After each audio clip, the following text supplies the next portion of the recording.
Pare, Bibo! Bibo!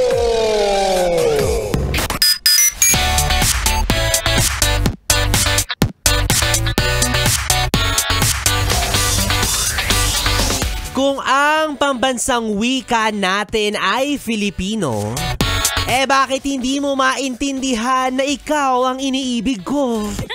La. Parang sira. Yes, friend! 101.1 Yes FM pa rin ang iyong pinapakinggan at kapiling mo na ako, DJ Biboy! Bibo! At dahil nga ngayon ay buwan ng Agosto, ngayon din ang buwan para alalahanin ang kahalagahan ng wikang Filipino, diba? Kaya shout out sa mga bata dyan na mahirap kausap kasi English ng English. Diba? Puro Cocomelon, Miss Rachel yung kinalakihan nila. Diba? Ayan, sinasabi ko sa'yo, kaka-YouTube niya.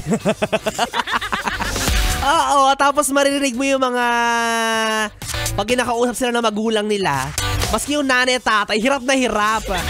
Oh, what do you want? What do you want? Miss Rachel? You want Miss Rachel? Bahala kayo dyan. I mean, okay lang naman, di ba? Wala namang problema kung mag-English-English ka, di ba? Okay lang yan. I can't see anything wrong with it. Like, I mean, there's no problem at all.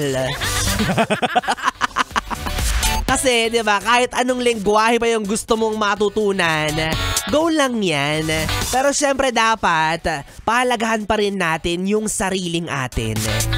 Sabi nga ni Gato Rizal, noong siya'y nabubuhay pa, kala mo close kami, no? Pero sabi niya to, no, ang taong hindi marunong magmahal sa sariling wika ay daig pa ang mabaho at malansang isda. Ay, grabe ka na magsalita. Ang sakit mo na. Grabe ka naman doon sa part na yun, na si Rizal. Diba? Pero isipin mo, no? Sinabi yan ng taong nagbuwis ng buhay para sa bansang ito. Tapos ikaw, puro ka anyong haseyo, ha? Puro ka saranghe-saranghe.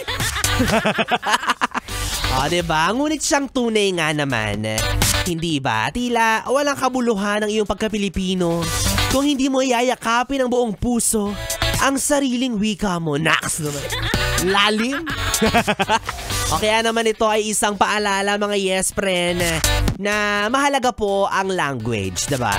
Isa ito sa masasabi nating sariling atin at isa rin ito sa pagkakakilanlan natin. Actually, hindi lang ito sa salita, no? Kundi maging sa gawa.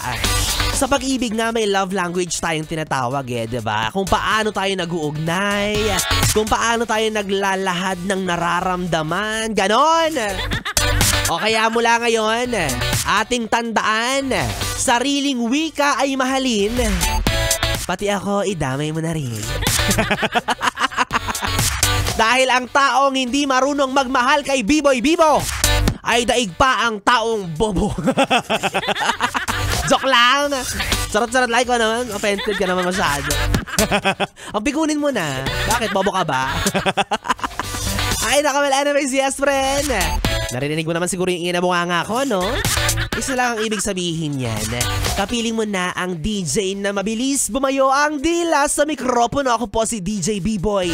Biboy Bibo. At pwede mo akong makatabi hanggang mamayang alas 12 para sa ating BB Time. Kaya naman dito ka lang sa istasyong no problem. Ang 101.1 Yes FM Solid.